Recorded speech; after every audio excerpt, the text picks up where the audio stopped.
The wheels are only ever driven by an electric motor, and that means that we can control the engine that's generating the electricity separately to the driving speed and the acceleration. But we've also added another technology, which is active noise cancellation. So very similar to the headphones that you use on the aeroplane, we have a speaker in the luggage room of the car that will play the inverse noise to the engine and cancel it out. So when you're driving around the city, the engine can start and stop, and you won't even notice it's happening.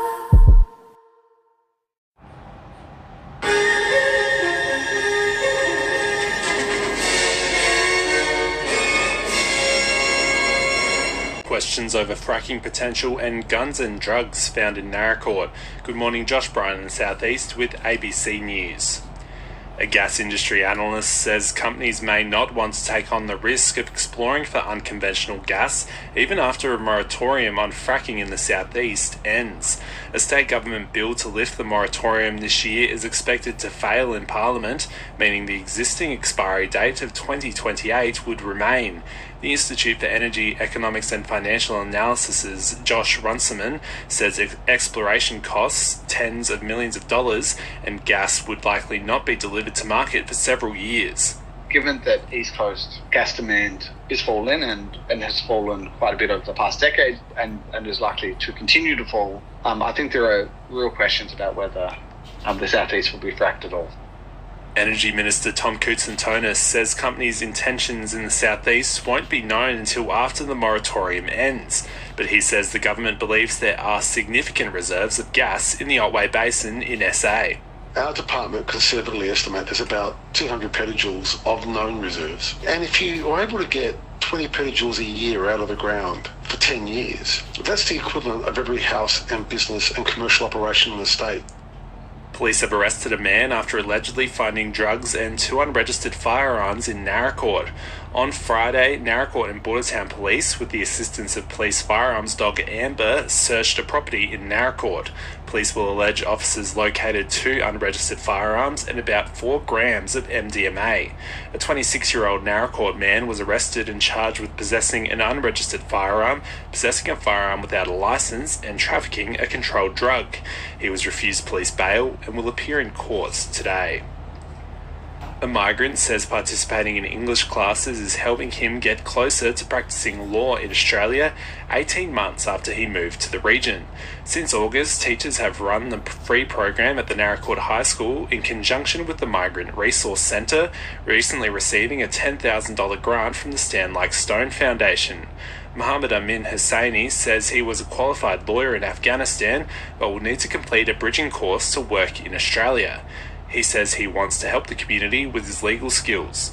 In Naracoorte, there is different community and different backgrounds. If we communicate between different community, we need English. Without English, we can communicate between different family and different community. Naracoorte High School English as a second language teacher Claire Ellis says the classes have been empowering for the students. I've seen a lot of personal growth. I've also seen students who just improving relationships in general. I feel like it's not just about English, it's actually about building the community together. An ecologist and conservation biologist says parts of South Australia are experiencing a boom in bird life after recent heavy rainfall. The rain has produced vegetation growth and insect life in normally dry areas, creating food for birds and conditions for breeding. Professor Richard Kingsford says the chances of seeing rare birds are also higher at this time.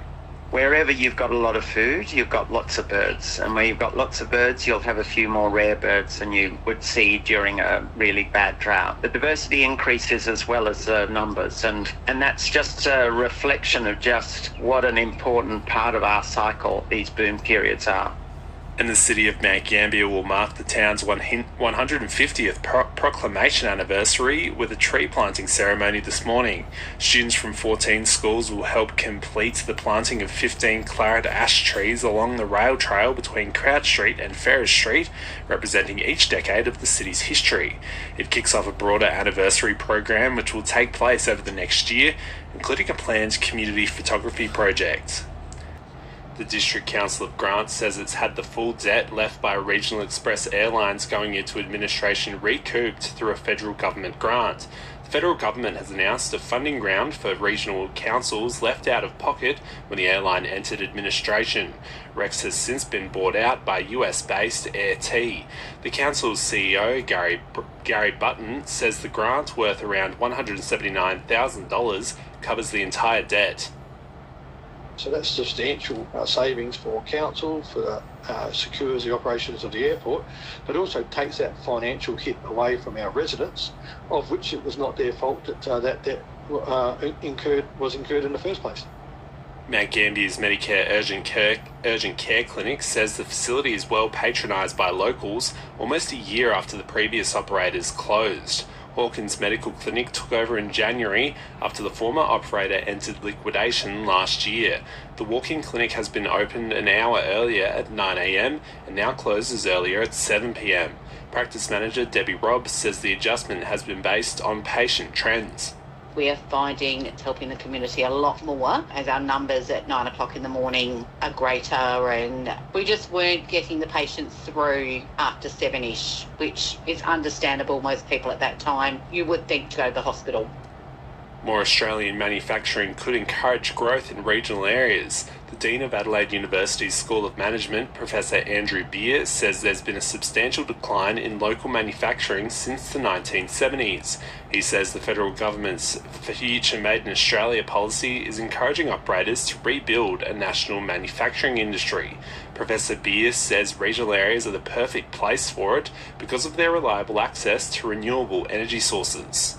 So I think there are lots of opportunities there. We just need greater innovation, and we need strategies in place locally, regionally, to help businesses take up those opportunities. MND South Australia says campaigner Neil Danaher will be remembered for the awareness he raised about motor neurone disease. The former AFL footballer and Australian of the Year has died aged 65. He was diagnosed with MND in 2013. Danaher dedicated his later years to raising awareness and fundraising for research. MNDSA's Dr. Samantha Mead has told 891 ABC Adelaide he was a courageous person. Obviously, he was recognised last year as Australian of the Year, which is just fantastic that occurred. But I think the biggest thing that Neil leaves behind is not only the research dollars that he has raised, but the awareness of MND. The Wattle Range Council has presented its draft annual business plan and budget for public consultation at a special council meeting last week. Samuel O'Brien reports. The draft budget is proposing a 6.9% rate rise for ratepayers and estimates a $339,000 operating deficit for the next financial year. It comes after a report was tabled earlier this month highlighting increased project costs due to ongoing trade disruptions for fuel and bitumen. The draft plan says it will increase investment in local roads, focusing on repairing council buildings and increasing tourism to the area, including the direct management of the Beachport Southern Ocean Tourist Park. Consultation on both papers closes on June 15, and the public will be invited to present their submissions at a meeting on June 18. A Naracoorte farmer says planting crops like celery for their seeds has helped bring him stability while disruptions to fuel and fertiliser continue to affect profits. More than 1 million celery seedlings are being planted across the region, with the seeds 7 or 8 times smaller than canola to be harvested in about 10 months and sold to markets in Asia. Mark Colbert from Lemark Farms says while celery needs to be irrigated differently to other crops, it's been an overall positive over the past 30 years. It has been quite profitable to us over the years than just wheat and barley and canola. With the water down here, it is certainly a plus for us. The lawyer acting on behalf of landholders affected by the 2021 Blackford fire say the finalisation of their legal case is a tremendous outcome. Sam Bradbrook has more.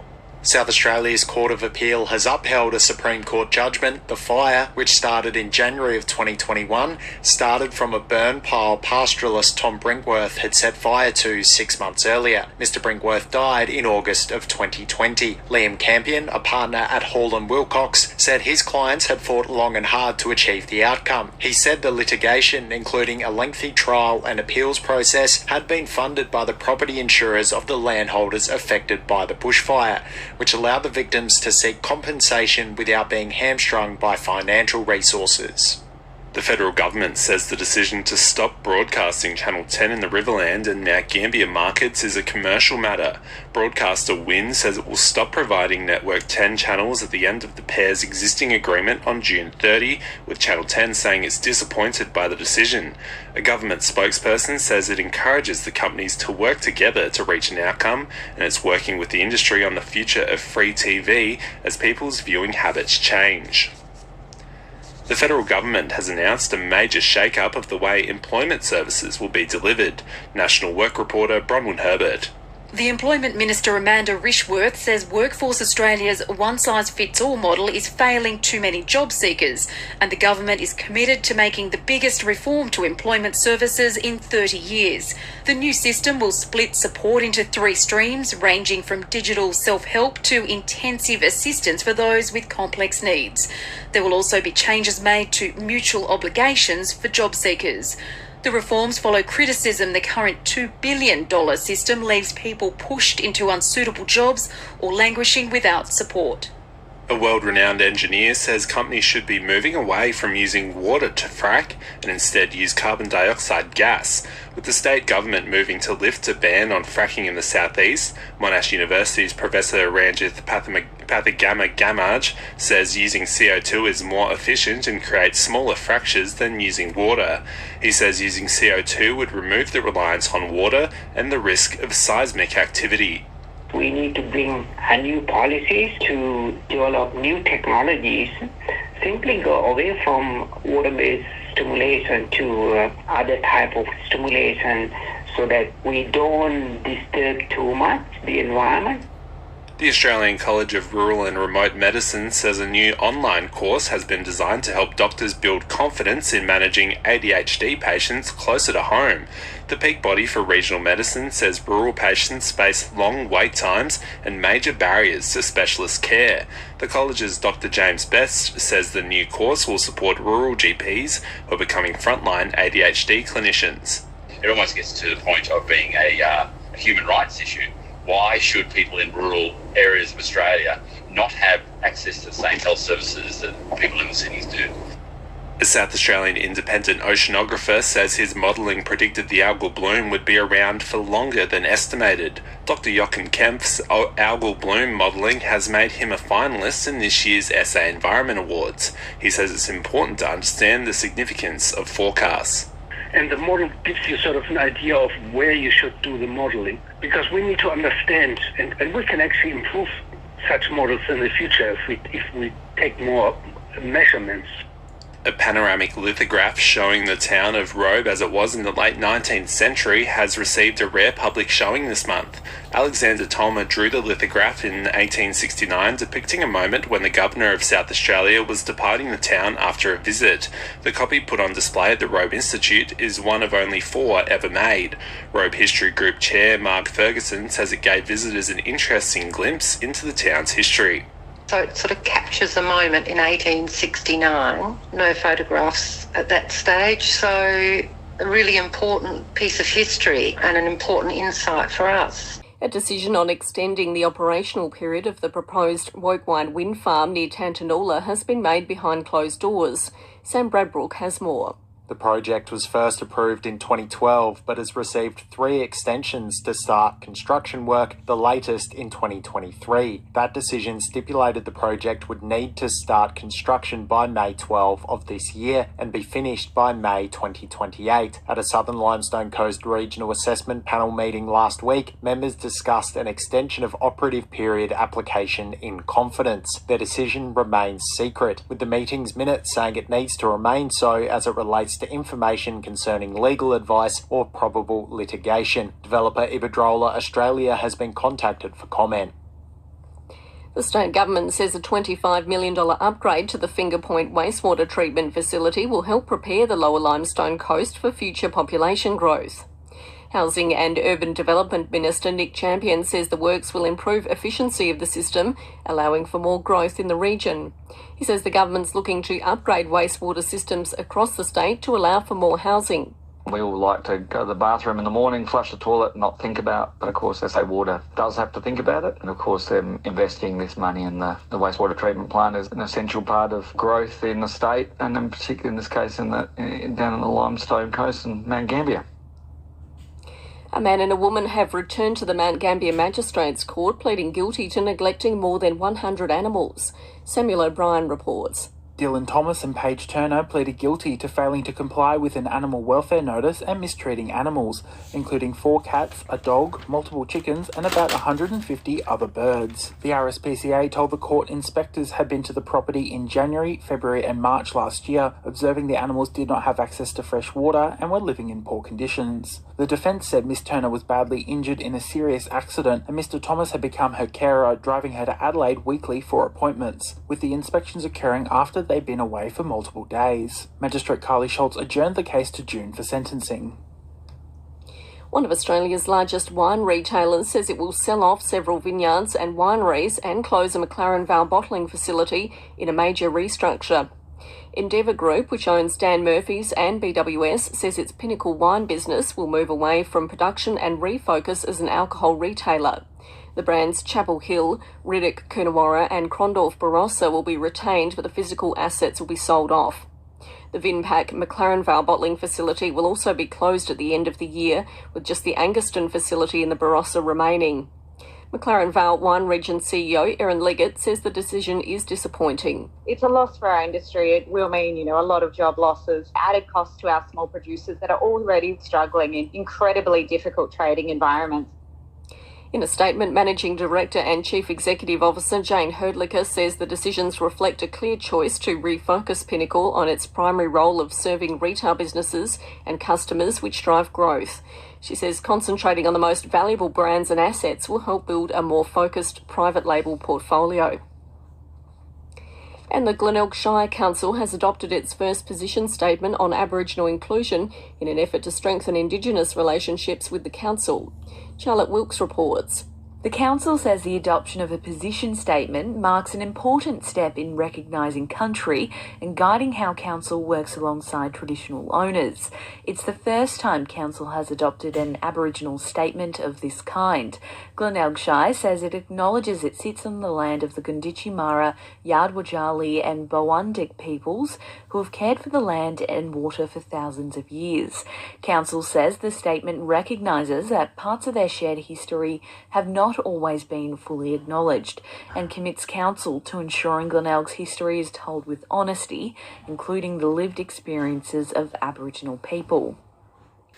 The $700 million Wokewine wind farm near Tantanoola has been given its 4th extension to start construction 14 years after it was first approved. Sam Bradbrook has the details. Iberdrola Australia has confirmed the project was given a further extension to start construction at the Southern Limestone Coast Regional Assessment Panel meeting last week. Discussions around the extension were made in confidence and the outcome was initially kept secret. Iberdrola received approval for the project in 2012 and were handed extensions to start work in 2018, 2020 and 2023. The 2023 extension stipulated construction would need to start by May 12 of this year. The wind farm will be located close to Iberdrola's existing turbines at Lake Bonnie, with a spokesperson saying the area has an excellent wind resource.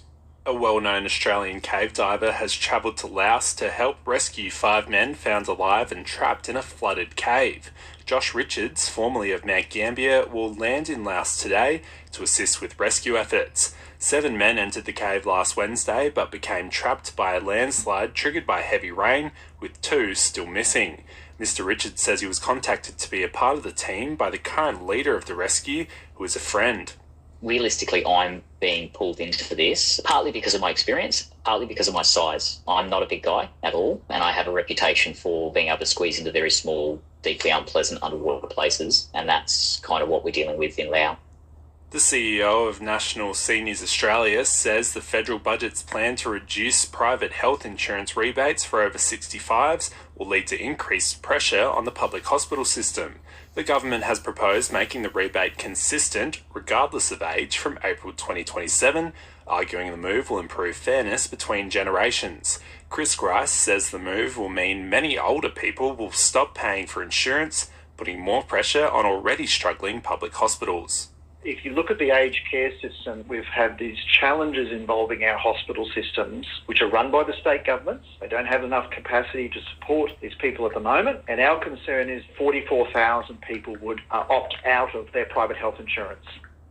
A study has found siblings of people with neurodevelopmental conditions living in regional Australia are struggling with poorer well-being. Siblings aged 16 to 30 have been surveyed on factors such as resilience and social support. Participants of the Curtin University study reported feeling dissatisfied with their life or feeling like they needed additional support to become more satisfied. Lead author Samuel Antonio says factors such as isolation contributed to participants feeling vulnerable. What we found was that people felt they had to turn to themselves for their own sort of support, so they felt quite isolated sometimes, that there wasn't support available for them, and also particularly within their families, they sometimes felt overlooked. A historian says she would like to see more events held in the region to commemorate the 40th anniversary of Sir Robert Helpman's death in September. Initially a dancer, he was born in Mount Gambier and became one of Australia's leading performing artists, involved in a variety of films, plays, ballets and operas around the world. He is commemorated in the Helpman Awards, and Mount Gambier's main theatre is named in his honour. Anna Bemrose wrote her dissertation on Sir Helpman and says it's important to remember his work. I do hope that with the 40 years coming up, they may put something on, maybe a couple of his films like The Red Shoes or Tales of Hoffman, and one for the children, Chitty Chitty Bang Bang, for the young people that may not be aware of his career. The director of Redmond Wine says he's glad to have a historic Coonawarra wine label back in local hands 6 decades after the company originally sold it. Found in Coonawarra in the 1950s, Rouge Homme was sold by Redmond in 1965 and owned by many companies including Lindemans and Treasury Wine Estates. Director Bruce Redmond says there will still be a place for the label despite increasing pressure on the premium wine category. Treasury Wine basically weren't using it, so we thought it was an opportunity for us to buy the brand back because it is part of our heritage. We see some benefit in making small amounts of high quality wine in that 1960s style. This is ABC News.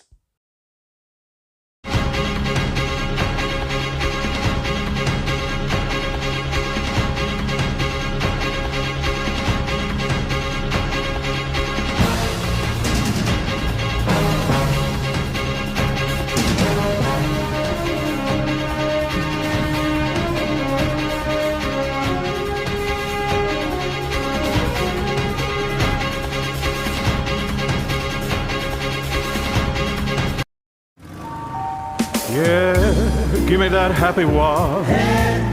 Scratch-free guarantee.